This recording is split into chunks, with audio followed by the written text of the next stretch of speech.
Ubisoft's Prince of Persia: The Lost Crown looks like another sales loser.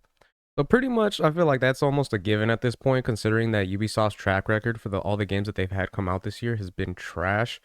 So for anyone that doesn't know, Ubisoft is responsible for the Prince of Persia, which flopped, X Defiant, which no one's been talking about, Star Wars Outlaws, which has been a buggy mess since its release, and Assassin's Creed Shadows, which is just bathed in controversy right now with that whole issue with them having a black samurai and them deciding to go with a black character in Japanese culture and instead of a Japanese character.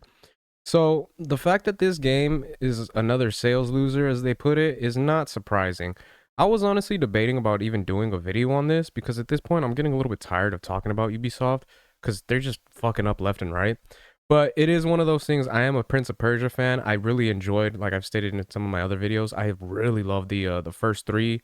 No, not the first three, but the three that the trilogy that they did for GameCube and PlayStation 2 and then Xbox, which was Prince of Persia: The Sands of Time, Prince of Persia: The Two Thrones, or I'm sorry, Prince of Persia: The Warrior Within, and then Prince of Persia: The Two Thrones. So hearing this news, it's a little bit unfortunate because, like I said, I am a fan of the Prince of Persia franchise, but with the way Ubisoft's been acting recently, I'm like, they just need to either go under and then sell off these IPs to companies that will actually care about, what they're producing when it comes down to these games. So let's go ahead and get into the article here. So Prince of Persia: The Lost Crown appears to be another sales loser for Ubisoft, which isn't a surprise whatsoever. The game, which was released on Steam at the beginning of August, only hit a peak concurrent player count of 1,446. It had previously released on Nintendo Switch, Xbox, and PlayStation back in January 18th of 2024. In 2 months since it has been released, the game only has a 24-hour peak concurrent player count of 217. That is a decline of nearly 85%, which is fucking wild. Now, I haven't played this game. I've only seen like some trailers and then some little clips here and there. But in a sense, I can kind of understand why they would try to go this route as far as like the 2D form of it, because that is kind of going back to the game's roots originally. But at the same time, when you do have the trilogy that is beloved by so many people, it's one of those things where you're like, why didn't you guys go that route? And I'm sure it would have been, a harder game to make. It would have been a bit more difficult as far as like developing and everything like that. But at the end of the day, if you guys would have been able to come out with a good game in that regard, in that style, it would have been better in sales. And it's one of those things where it would have been able to get people back into the franchise. So let's go ahead and continue on. It's also quite possible that this game's poor numbers, along with Star Wars Outlaws and X Defiant, also accounted for Ubisoft's significant lowering of sales expectations for the second quarter, which, obviously. In a press release at the end of September, Ubisoft announced that it was significantly cutting back its expectations for the second quarter from 500 million euros to between 350 and 370 euros million.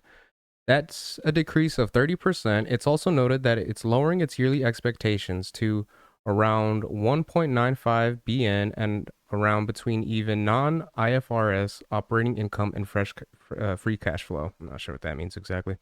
The company explained the revised targets are mainly a reflection of this decretion taken for Assassin's Creed Shadows and the softer than expected launch for Star Wars Outlaws, which was completely their own fault when you think about it at the end of the day.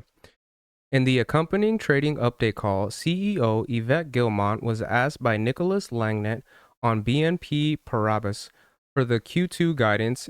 Is it only Star Wars Outlaws or is there something else underperforming in the portfolio? Guillemot responded, it mostly reflects the softer than expected sales for Star Wars Outlaws. We also had behind expectations for X-Define, which we will give you a bit more details at the end of October. We'll see how that goes, actually. While he did not mention Prince of Persia: The Lost Crown, it is quite possibly based on the players' counts. We are seeing that this game might not meet sales expectations as well.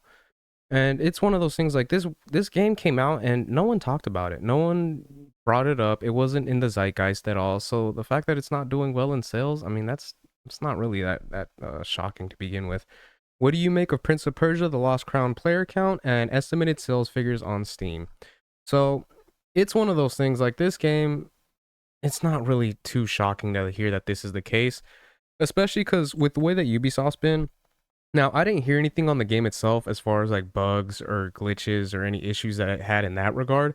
But more than likely, even if it didn't have any of those things, knowing the way that Ubisoft has been lately, it probably just wasn't the most entertaining and fun game to be playing. That's just my guess. I never, like I said, I never heard any news on it. No one really talked about it at all. So who knows where that went as far as the game itself. But the fact that Ubisoft has this game under low sales, I mean, is anyone at this point really surprised?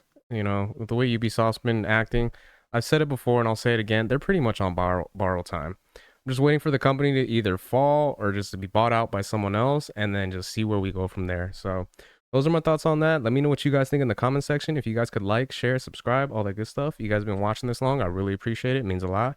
And yeah, until next time, Harmonic out. Peace.